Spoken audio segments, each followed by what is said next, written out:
عمران خان نے طاقتور شخصیت کو ہٹانے میں ناکامی پر اپنی پٹاری سے خط نکالا۔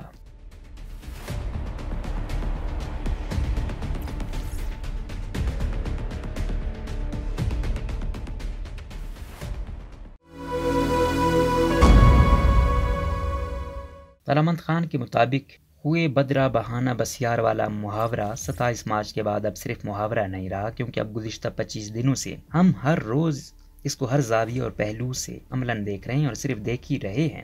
25 دنوں سے ایک پاگل ہاتھ میں ماچس لے کر ہر اس چیز کو آگ لگائے جا رہا ہے جو اس کے راستے میں آتی ہے۔ غصہ یہ ہے کہ مجھے ریاست، حکومت اور قوم کی تقدیر سے جی بھر کے کھیلنے کیوں نہیں دیا۔ 22 اپریل کو قومی سلامتی کمیٹی نے ایک بار پھر اجلاس کے اعلامیے میں کہا کہ عمران خان حکومت کے خلاف کوئی بیرونی سازش نہیں ہوئی، حالانکہ طوفان بدتمیزی اور شرانگیزی ہے جو تھمنے کا نام نہیں لیتی۔ اس ڈرامے کی مختلف قسطیں ریاستی مفادات کی قیمت پر کھڑکی توڑ رش کے ساتھ زور و شور سے جاری ہیں۔ اس ڈرامے کا ایک عجیب پہلو یہ بھی ہے کہ عین سٹیج پر اداکار اسکرپٹ کے بنیادی مکالمے میں من پسند تبدیلی کر رہا ہے، جو ڈرامے کو مزید دلچسپ بنا رہا ہے۔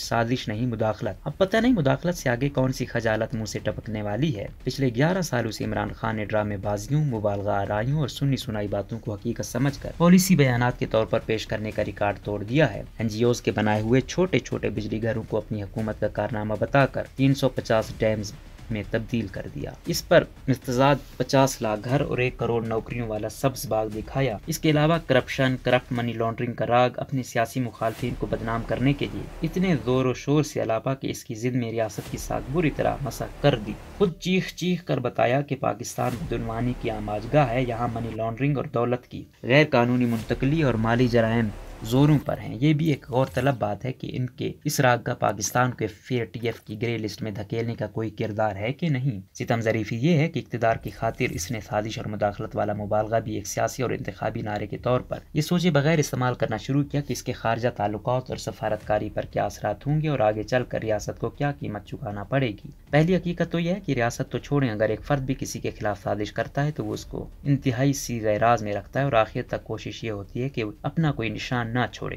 اب وہ کون سا بے وقوف سفارتکار ہو سکتا ہے جس کا ملک ایک دوسرے ملک یا اس کی حکومت کے خلاف سازش سے مداخلت کر رہا ہو اور وہ جا کر اس ملک کے سفیر کو سب کچھ ریکارڈ پر رکھ کر بتا دے۔ دوسری بات یہ ہے کہ سفارتکاری میں تنبیہ کوئی انہونی بات نہیں، حتیٰ کہ اگر کوئی طاقتور ملک بھی کسی کمزور ملک کے مفادات کے خلاف جاتا ہے تو مختلف سفارتی چینل سے تنبیہ کرتا ہے۔ اس کے علاوہ سفارتکار اپنے میزبان ملک کے حکام کے علاوہ وہاں کی زندگی کے مختلف شعبوں سے تعلق رکھنے والے افراد، شخصیات، بالخصوص صحافیوں کے ساتھ روابط استوار اس لیے کرتے ہیں کہ اس ملک اور اس کی سیاسی، سماجی اور معاشی حقیقتوں اور سرگرمیوں سے متعلق زیادہ سے زیادہ معلومات حاصل کر سکیں۔ اس قسم کی ملاقاتوں میں خصوصاً سفارتکاروں کے مابین مختلف آپشنز اور منظرناموں پر بحث ہوتی ہے اور وہاں متعین سفیر کا یہ فرض منصبی ہوتا ہے کہ وہ اس قسم کی ملاقاتوں اور وہ بحثوں کا خلاصہ یا اہم نکات اپنے ملک کو رپورٹ کرے۔ مثال کے طور پر اگر کسی ملک کی وزارت خارجہ یا کوئی دوسرا حکومتی نمائندہ وہاں متعین سفیر کو یہ کہے کہ جب تک آپ کی حکومت کی یہ پالیسی ہے یا یہ حکومت ہے تو ہمارے تعلقات بہتر نہیں ہو سکتے، تو اس کا یہ مطلب نہیں ہوتا کہ ہم وہاں کی حکومت بدلنے جا رہے ہیں۔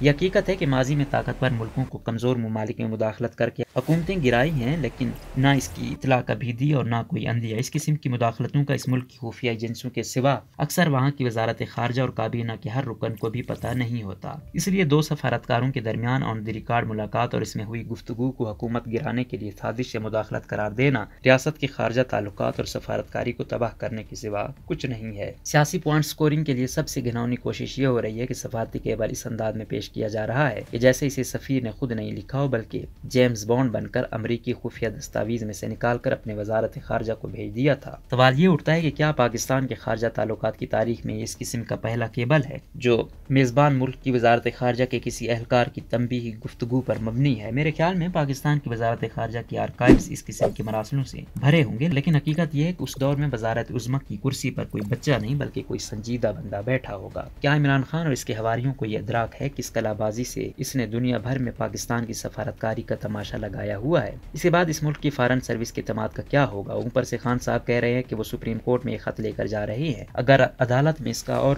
کچا چٹھا کھولا گیا تو فارن سروس کے اعتماد اور امریکہ سے تعلقات پر کیا اثر ہوگا؟ کیا یہ اب کوئی راز ہے کہ عدم اعتماد سے 2 ہفتے قبل آپ سرپرائز کی باتیں کر رہے تھے؟ کیا یہ حقیقت نہیں کہ عدم اعتماد کی تحریک کو واپس نہ کرانے اور نتیجتاً ایک طاقتور شخصیت کو ہٹانے میں ناکام ہونے کی صورت میں آپ اپنے پٹاری سے یہ خط نکالا۔ اصل حیرانگی ان لوگوں پر ہے جنہوں نے ریاستی اور قومی مفادات کا بیڑا اپنے سر اٹھا رکھا ہے اور اس بھیڑ پر 70 سالوں سے کتنے بے گناہوں کو ان کی سیاست کی وجہ سے چڑھا چکے ہیں۔ علی وزیر کو صرف ایک تقریر اور ان کے سیاسی نقطہ نظر کی وجہ سے بے گناہ جیل میں ڈال دیا گیا، لیکن اب ایک بندہ ہوس اقتدار کے لیے روز قومی مفادات، ریاست کے بین الاقوامی اور سفارتی تعلقات کے حصے بکھرے کر رہا، لیکن کوئی ٹس سے مس نہیں ہوتا۔ ڈان لیکس پر مچایا ہوا طوفان سب کے ذہنوں میں اب تک تازہ ہے، جو ملک کی پالیسی اور زمینی حقائق پر مبنی تھا۔ اگر اس وقت سویلین قیادت کی بات مان لی جاتی تو اب ریاست پاکستان مسائل کی اس گرداب میں اتنا نہ پھنستی، لیکن اس کے باوجود یار لوگ سویلین قیادت کی گردنیں اڑانے پر بضد تھے۔ لیکن حیران کن طور پر اب چاروں طرف سناٹا ہے۔